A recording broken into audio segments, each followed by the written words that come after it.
Focus on Israel.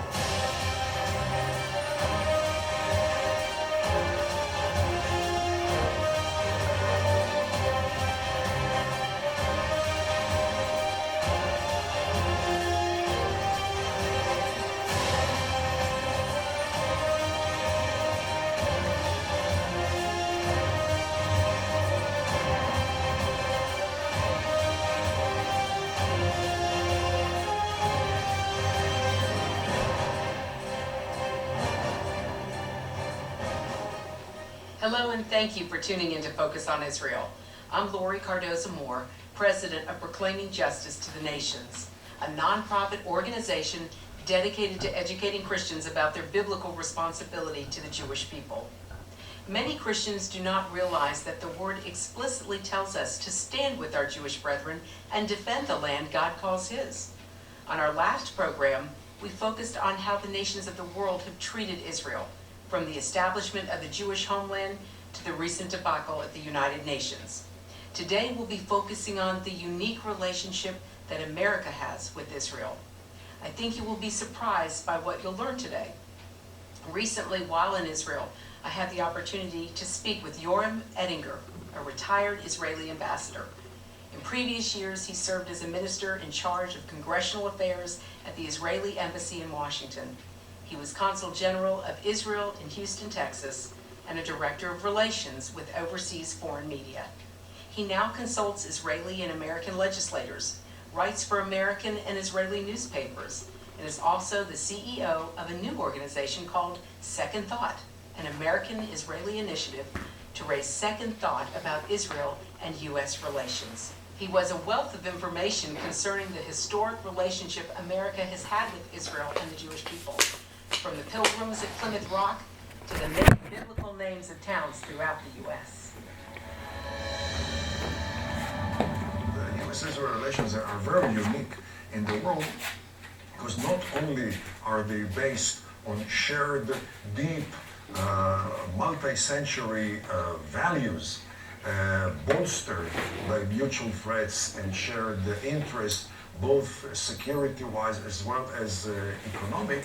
But in fact, those relationships do not depend on a single person. They do not depend on a president or on a secretary of state. They emanate from the people in America.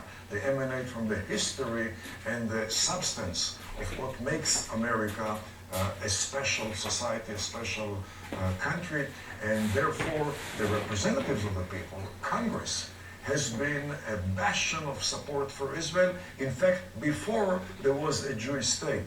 In order to understand the special affinity by the American people towards Israel, one has to go back to history before 1948, before Second World War, in fact before 1776, starting with the first pilgrims who arrived to the new continent, and as far as they were concerned, they left modern-day Egypt, Britain. They rebelled against modern-day Pharaoh, King Charles, and they went through the modern-day Red Sea, the Atlantic, and they arrived to modern-day Promised Land or New Canaan.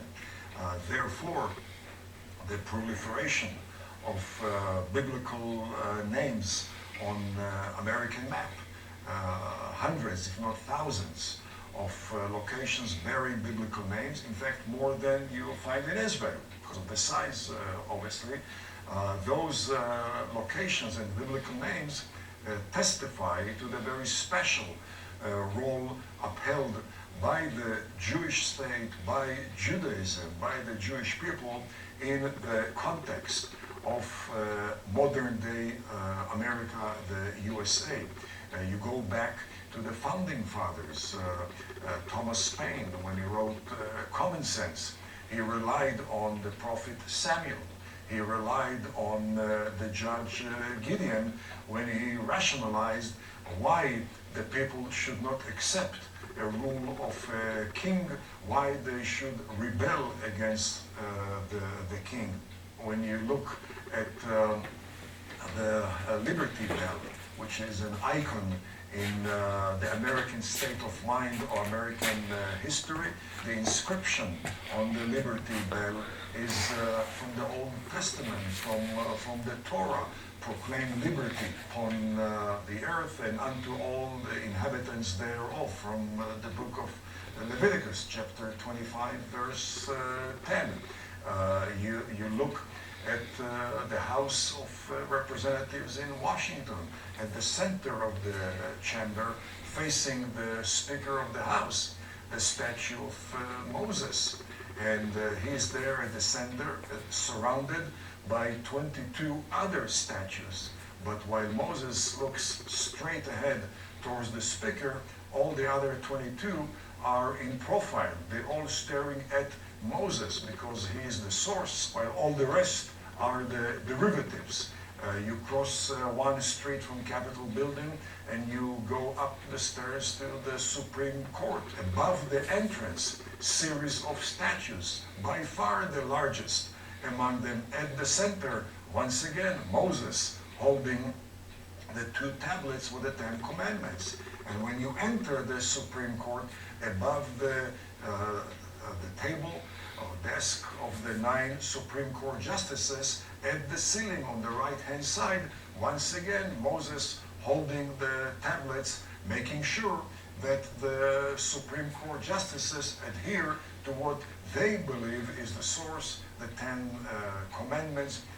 You enter the Capitol building in Austin, Texas, and on the ground of the state capitol, there is a monument, granite stone shaped like the 2 tablets with the 10 commandments inscribed, and underneath a number of stars of David.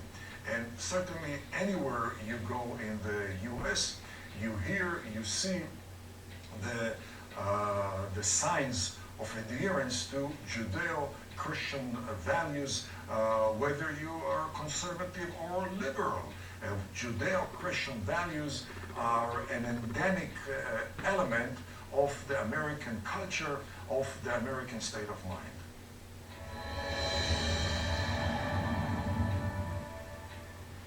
I thought it was rather funny that I had to go to Israel to get a history lesson on America. But Mr. Ettinger left me in awe of his knowledge and his love for America. Israel shares America's values, such as liberty, an independent judiciary, a free press, freedom of religion, free speech, and women's equality. The Arab and Muslim worlds have none of these. Those facts and America's Judeo-Christian roots make support of Israel a moral thread of American policy. Our American values are closer to Israel's values than perhaps those of any other nation. As President Harry Truman said, Israel is the embodiment of the great ideals of our civilization. Among other things, Israel votes with us in the United Nations more often than any other country, and it provides us with uniquely important technological know-how and intelligence. Like it or not, Israel stands on the front lines for America in the ongoing war against terror.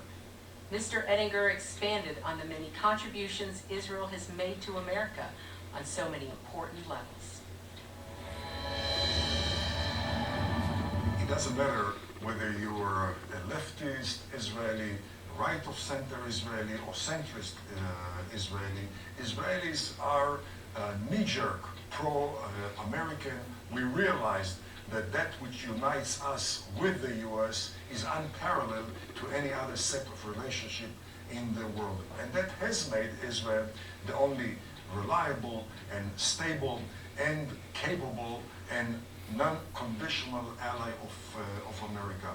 To put it in concrete terms, one can refer back to the late General Alexander Haig, who was Supreme Commander of NATO forces, the chairman of the American Joint Chief of Staff, and Secretary of State of the U.S. He used to refer to Israel as the largest American aircraft carrier, which does not require a single American person on board, which can never be sunk, which is the most battle-tested, the most cost-effective, and is deployed, is stationed permanently in a very critical area for dire American economic and national security interests. And if there wouldn't have been Israel in the eastern flank of the Mediterranean, the US would have to deploy additional real aircraft carriers to the eastern flank of the Mediterranean, which would have required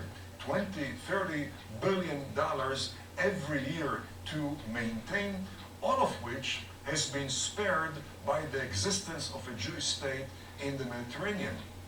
When one talks about Israeli contribution to American interest, I can refer to a visit which I paid to the plant manufacturing the F-16 in Fort Worth, Texas.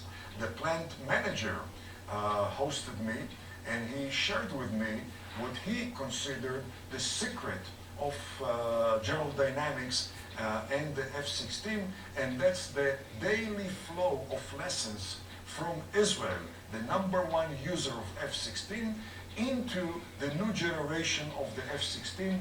In excess of 600 modifications are introduced in the current F-16 complement of Israel. 50% of the cockpit is basically complement of Israel. 75% of the firing control is a derivative of Israeli lessons, which has made, according to the plant manager, F-16 the #1 in the world.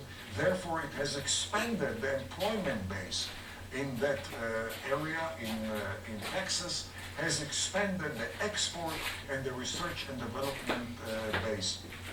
The same thing applies to hundreds or thousands of US military counter-terrorism systems which we use in Israel but continuously upgrade and improve together with the American manufacturers. The same thing applies to the robots manufactured by Northrop Grumman, which neutralize explosives. We purchase that because we have to deal with terrorist explosives on a daily basis.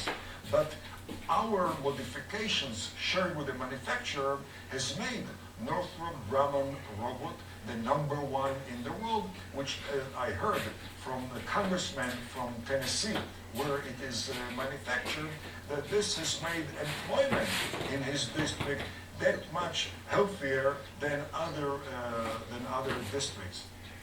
When you multiply that by hundreds or thousands of such systems, we're talking to mega billion dollars benefit to the American economy coming out of Israel. You can move also to the commercial, non-defense market. Today, more and more, the giant American commercial companies, especially the high-tech companies, rely on Israeli innovations to compete in the global market.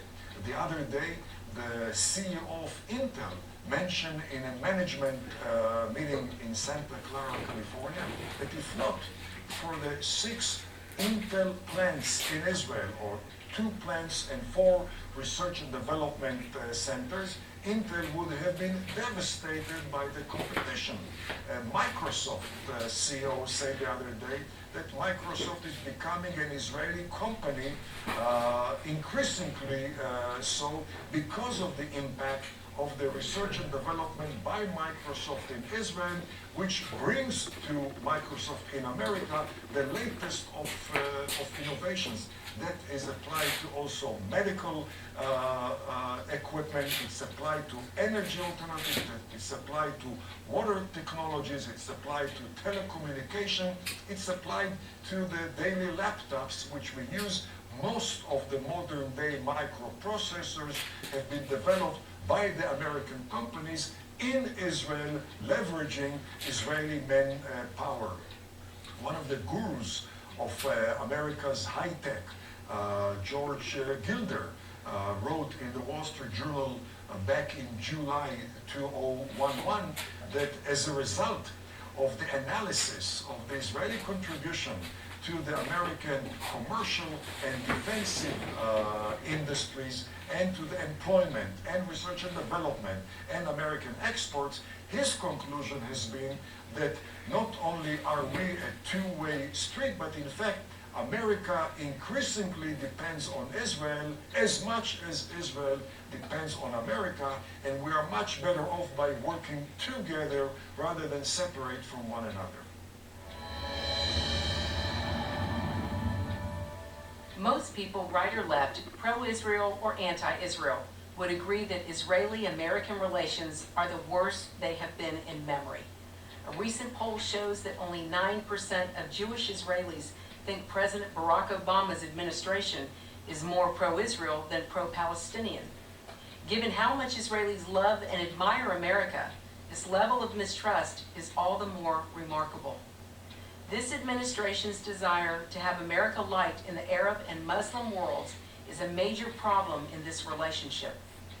You cannot protect Israel and strive to be liked in the Arab and Muslim worlds at the same time. And you cannot weaken that protection without weakening America's moral values, which form the basis of America's greatness. Even aside from compromising America's moral essence, weakening American support of Israel will only strengthen the America-hating Islamists. The notion that the radical Islamists will become pro-American or stop attacking America if America weakens its support of Israel shows an ignorance of evil. So there's nothing to gain and America's soul to lose by weakening or by even seeming to weaken American support for Israel. Yoram once again offered great insight into this problem, as seen from Israel.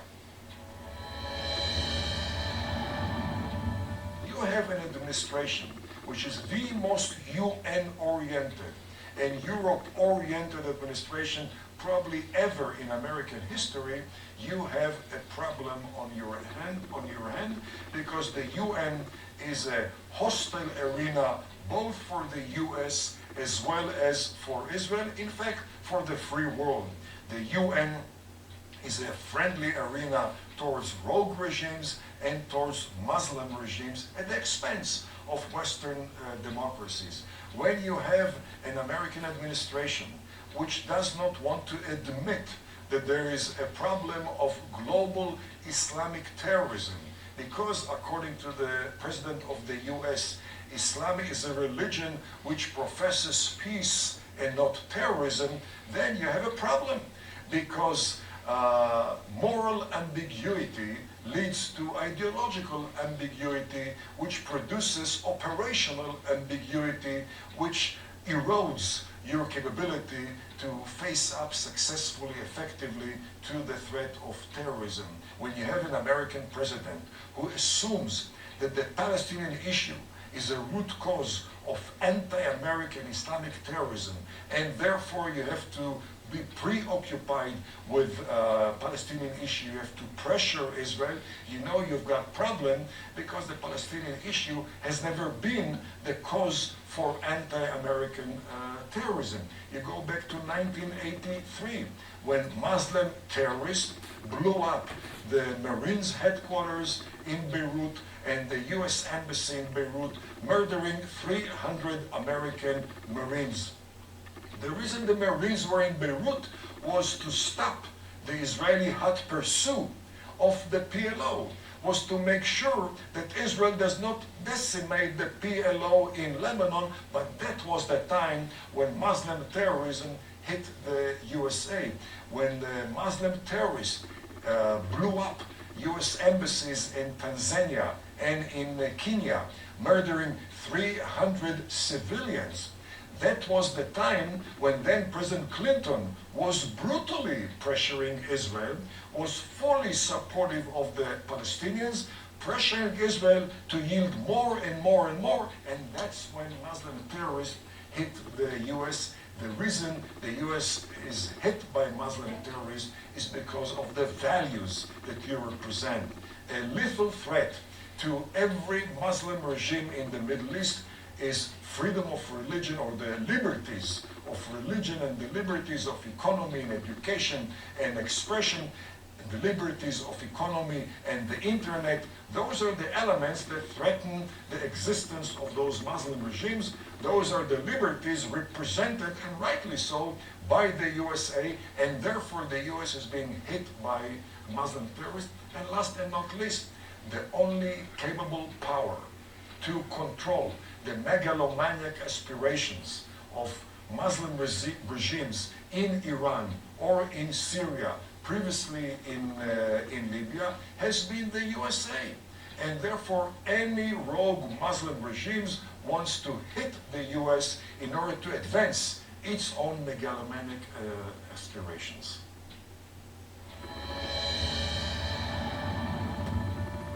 While it has always been important for us as American Christians to support Israel, it is all the more important now as she stands in grave danger.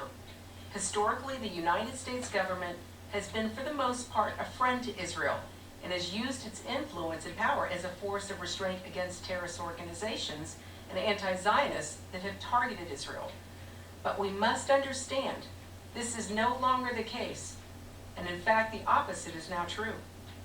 While the current administration has been anti-Israel in its policies from its inception, in May of 2011, President Obama opened wide the floodgates of terror when he publicly suggested Israel go back to a pre-1967 borders.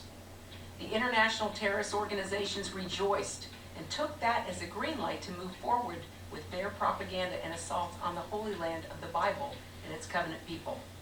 In addition, the United Nations, the Quartet, and our State Department continue to move forward with anti-Israel policies. These things together have created a firestorm of international unrest, with Israel being the scapegoat target once again. While in Israel, I spoke with Knesset member Dr. Ari Eldad about this grave issue.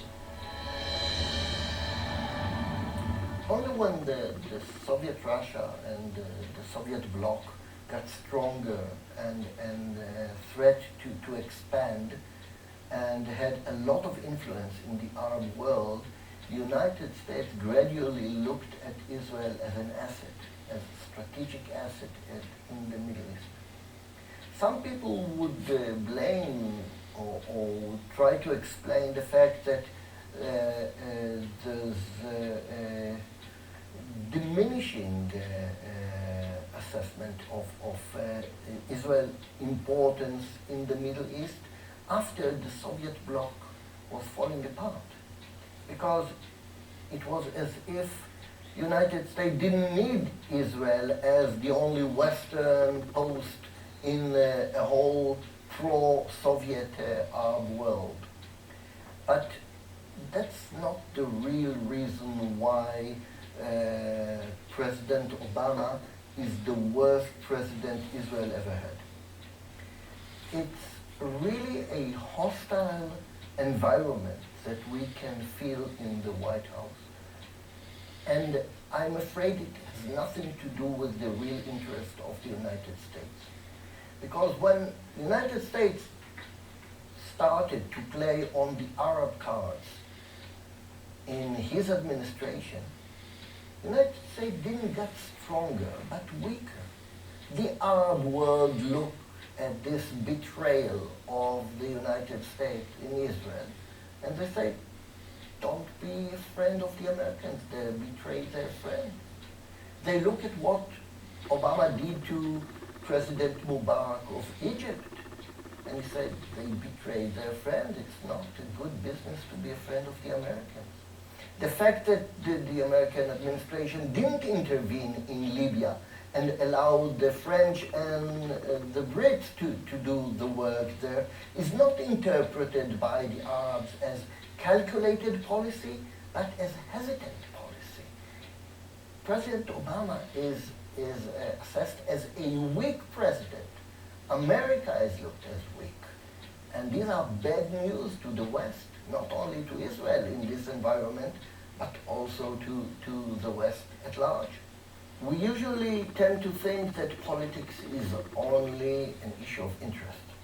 If President Obama will analyze American interest to be in favor of the Palestinians or the Arab state, then he will give up the interest of Israel. He can sell us out in this Middle East market.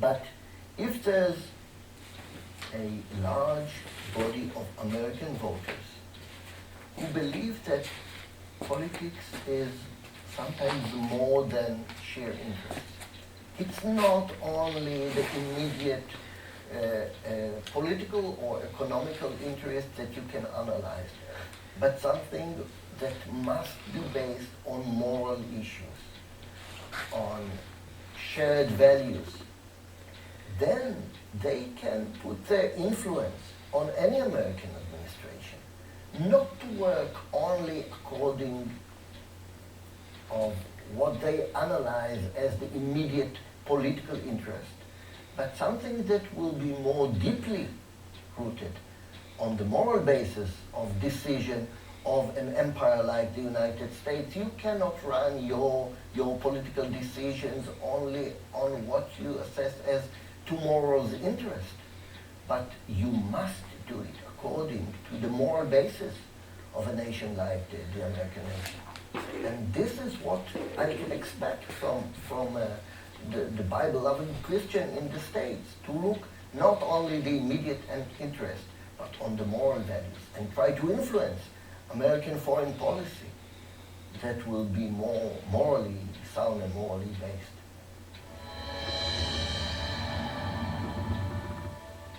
But regardless of the decisions our government makes or does not make, we must understand that God holds us as believers responsible for standing up for Israel. The time to stand up is now. Be a leader in your community and in your church. One person can make a difference. Get involved with and support pro-Israel organizations such as PJTN. Call your senators, congressmen, the White House. Let your elected leaders hear from you.